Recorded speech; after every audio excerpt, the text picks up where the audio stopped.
I never told him I loved him, and now he's gone. My name is David. I'm 77 years old. Last Tuesday, my best friend Thomas died. Heart failure, his son called to tell me. I was Thomas's emergency contact, had been for 20 years since his wife passed. 50 years of friendship, and I found out he was gone through a phone call that lasted less than 3 minutes. I went to the funeral yesterday. I sat in the front row because that's where Thomas's son put me. He said I was family. He said his father would have wanted me there. I nodded. I didn't trust myself to speak because if I opened my mouth, 50 years of things I never said might come pouring out. The service was nice. People said kind things. They talked about Thomas's career, his dedication to his family, his quiet strength. His son gave a eulogy. He talked about his father's love for fishing, for crossword puzzles, for old Western movies, all things I knew, all things we'd done together. 50 years of sitting side by side, and I never once told him what he meant to me. After the service, Thomas's son found me. He's 40-something now, graying at the temples. I remember when he was born. Thomas called me from the hospital at 3 a.m, voice shaking with joy and terror. I went to the hospital. I bought cigars, even though neither of us smoked. We sat in the waiting room and didn't say much. That's what men did. Yesterday, Thomas's son hugged me, held on longer than expected. Then he said something that's been rattling around in my head ever since. He said, "Dad talked about you constantly. You were his best friend, his only real friend, actually." I stood there and couldn't respond. Because how do you tell someone that you spent 50 years being their father's closest friend and you never really talked about anything that mattered? Thomas and I met in 1974. We were both 27, new to the city, working at the same manufacturing plant. We started having lunch together, discovered we both liked baseball, started going to games on weekends. Our friendship built itself on comfortable silences and shared interests that required no emotional vulnerability. We talked about sports, about work, about cars and weather and whatever was on the news. Safe topics, surface topics, the kind of conversations men have when they've been taught that anything deeper is weakness. When Thomas's wife died in 2003, I went to the funeral. I sat next to him. I didn't know what to say, so I didn't say much of anything. I put my hand on his shoulder for maybe 5 seconds. That was it. That was my attempt at comfort. After the service, I asked if he needed anything. He said no. I said okay. We went back to watching baseball and talking about nothing. Looking back, I realized Thomas started changing after that. He got quieter, smiled less, stopped initiating plans as much. I'd call him, he'd come over, we'd watch a game, he'd leave. Sometimes I'd notice he seemed off, distant, but I never asked, because asking would mean talking about feelings, and that's not what we did. I remember one afternoon about 6 months after his wife died. We were watching a game at my place. Thomas was just staring at the television, not really watching. The game went to commercial, and he said quietly, "Do you ever feel like you're just going through the motions?" I should have asked what he meant. I should have turned off the TV and really listened. Instead, I said something like, "Yeah, Mondays are tough," and changed the subject. Thomas nodded, smiled a little. The game came back on. We never talked about it again. That happened more than I want to admit. Small moments where Thomas tried to open a door and I pretended not to see it. Because if I acknowledged it, I'd have to walk through it too. I'd have to admit that I was lonely, that I was afraid of getting old alone, that his friendship was the most important relationship in my life, and I had no idea how to say that. Men don't say those things. We'd both been raised in a time when emotions were something you kept locked up tight. You could love your wife maybe, though you didn't talk about it much. You could love your kids in that gruff, uncomfortable way fathers do. But loving your friend, admitting that another man's presence in your life was essential to your happiness, that was suspect. That was weak. That was something you just didn't do. So we went on having the same surface-level conversations for 50 years. We talked about everything except what mattered. Thomas got sick about a year ago. Cancer. He told me over the phone, matter of fact, like he was telling me he needed an oil change. Said the doctors were optimistic, said treatment was going okay. I said, "That's good, let me know if you need anything." He said he would. He never did. I should have shown up. I should have driven to his house with groceries. I should have sat with him during chemo.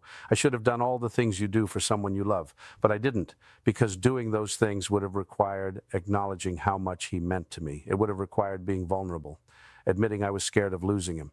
Instead, I called once a week, asked how he was feeling. He always said fine. I always said good. We talked about the weather, about the game last night, about nothing. I told myself I was giving him space, respecting his privacy, not being overbearing. Really, I was just being a coward. The last time we spoke was 3 weeks ago. He called me, which was unusual. Lately, I'd been the one calling him. His voice sounded weak, tired. He said, "Dave, I just wanted to thank you." I asked, "What for?" He said, "For being there. For 50 years. It's meant a lot." I should have said it then. I should have said, "Thomas, you're my best friend. You're the most consistent, reliable, important person in my life. I love you. I don't know what I'm going to do without you." Instead, I said, "Yeah, of course. What are friends for?" He was quiet for a moment. Then he said, "Right. What are friends for?" We talked for a few more minutes about nothing important. Then he said he was tired and needed to rest. I said I'd call him next week. He said, "Okay." That was the last conversation we ever had. He died 6 days later. I think about that conversation constantly. The pause after I said, "What are friends for?" The resignation in his voice when he repeated it back to me. I think he was giving me one last chance to say something real, and I didn't take it. I never told him I loved him. Not once in 50 years. Not when his wife died. Not when he got sick. Not in that final phone call when I could feel him saying goodbye.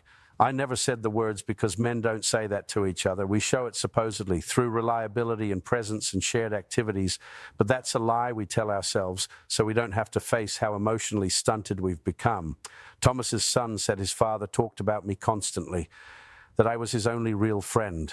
And I realize now that Thomas probably felt the same loneliness I felt, the same inability to express what our friendship meant, the same cultural conditioning that made vulnerability feel like failure. Maybe he wanted to tell me too. Maybe in those quiet moments when he seemed distant, when he tried to open doors I wouldn't walk through, he was trying to say, "I need you. I'm scared. I don't want to do this alone. This friendship is what's keeping me going." But we were both too conditioned, too afraid, too trapped by the idea of what men are supposed to be. So we sat next to each other for 50 years and never really said anything that mattered. I have a box of photographs, Thomas and me at baseball games, at his daughter's wedding, at my retirement party, fishing trips, holiday dinners. 50 years of evidence that we were there for each other. But I look at those photos now, and all I see is all the things we didn't say. I see the baseball game where Thomas looked sad and I pretended not to notice. I see the fishing trip where we sat in silence for hours and I told myself it was comfortable when maybe Thomas was just waiting for me to ask how he was really doing. I see his wife's funeral where I touched his shoulder for 5 seconds and thought that was enough. It wasn't enough. None of it was enough because I never told him what he meant to me. I never told him that Sunday afternoons watching games with him were the highlight of my week, that I called him when anything important happened because he was the first person I wanted to tell. That 50 years of friendship had shaped who I was, and I couldn't imagine my life without him in it. I never said I loved him, and now he's gone, and I'm 77 years old, sitting alone in my house with a box of photographs and 5 decades of regret. The funeral was yesterday. I sat in the front row. I listened to people talk about Thomas, and I wanted to stand up. I wanted to tell everyone that Thomas was the best friend I ever had, that he showed up for 50 years, that his presence made my life bearable, meaningful, less lonely, that I loved him. But I didn't. I sat there in silence, the way I always had. And after the service, I shook hands and accepted condolences and went home alone. I don't know what I'm going to do now. Thomas was the only person I talked to regularly, the only person who knew my routines, my preferences, my history, 50 years of parallel lives, and now that's over. I wish I'd told him. I wish I'd said the words. I wish I'd been brave enough to admit that men can love each other, that friendship is a form of love, that expressing that love doesn't make you weak, it makes you human.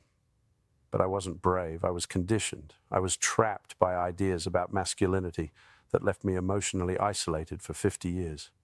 And now the person who knew me best, who was there through everything, is gone. And he died never hearing me say what he meant to me. If you have someone in your life like that, someone who's been there, someone who matters, tell them. Don't wait. Don't assume they know. Don't let some outdated idea about what men are supposed to be stop you from expressing something real. Say the words, I love you. You matter to me. I'm grateful for you. Our friendship is important. Thank you for being here. Say it before it's too late.